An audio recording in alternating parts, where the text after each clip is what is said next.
We have Town A and Town B. Both towns don't have any water, but there's a river close by. So John from Town A decides that he's gonna be the one to bring water into his town. So he grabs a few buckets and starts bringing all the water he can and begins selling it to the people in town, which are desperate for water, so they're willing to pay a good price. John starts spending all of his waking hours bringing water into town and selling it, so he starts making money. In Town B, Steve is determined that he's gonna be the one to bring water to his town. So he spends the next 6 months creating a funnel that can bring the water from the river directly to his house.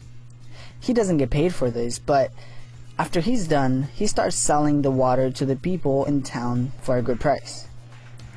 But there's a twist in the story. John from Town A gets sick, so he can no longer bring water into the town. And since his income is dependent on his labor, he loses his income. Steve, on the other hand, he also gets sick. But since he already built the funnel to bring the water from the river to his house, he just hires someone to sell the water for him. And he still makes money whether he's physically there or not. See, the difference between John and Steve is that John works to get paid. His income depends on his labor, while Steve decides to work for a period of time, in this example 6 months, without getting paid. He creates a system that will generate income. The main idea is that the rich don't work for money. That is one of the reasons why the rich get richer. Let's look at the same example.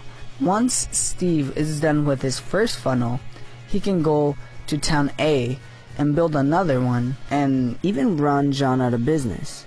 And then he can go to Town C and do it again, and then Town D and E, and on and on and on. And he will be generating income from all of these funnels.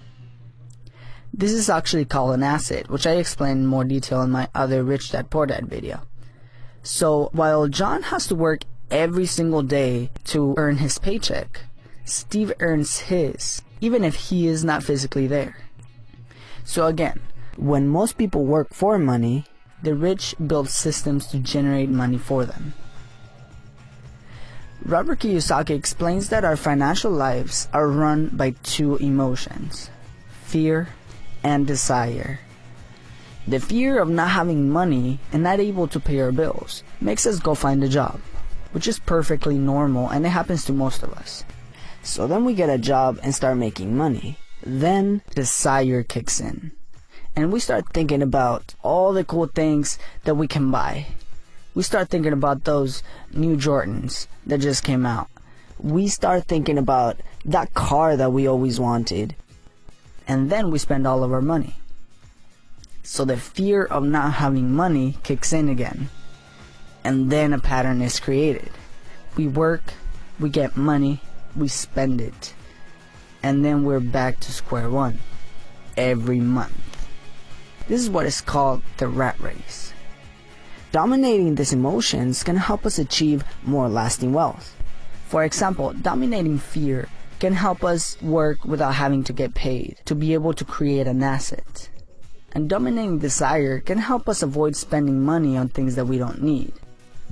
So pay attention how fear and desire play a role in your financial situation and avoid the rat race. Lastly, if you read the book, you know that Robert Kiyosaki did not listen to his real dad when it came to money. He learned from his friend's dad, who knew more about being rich, which he then called Rich Dad. I cannot emphasize enough the power of mentors. So go out there and find yourself a mentor that knows what he or she is doing. Okay, let's review the ideas again. First, the rich don't work for money. Second, don't let fear and desire run your financial life. And third, find yourself some mentors.